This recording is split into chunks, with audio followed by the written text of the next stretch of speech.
For those living on the hillsides, flooding and mudslides are a real threat. They happen multiple times a year. You always have to be prepared.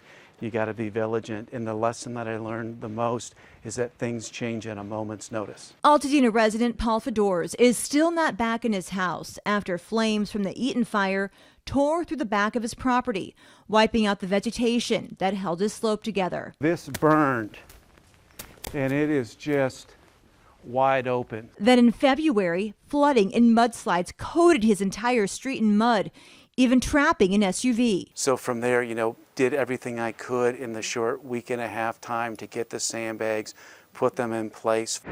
He says his street was unrecognizable. It is a raging, mudslide. You can see tree branches coming down, and they're moving faster than vehicles drive down that street. We wanted to know what things homeowners should consider to protect their homes when the threat of mudslides or flooding strikes. Andy Tetiosian owns Floodside Restoration and says there's one key thing everyone should have on hand. I would say at least 100 to 200 sandbags, just to have them on place. He says to put sandbags in places where water could get in, like windows and doors.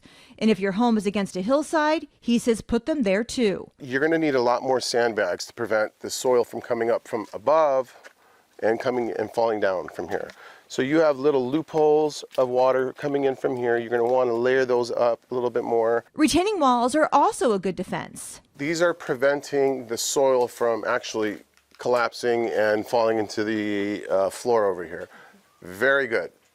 On top of that, he has some metal framing over here, which is supporting all the trees over here, so it doesn't allow the trees to go down. Another important thing, check if you have water damage now. If you already have it, it's going to result into mold.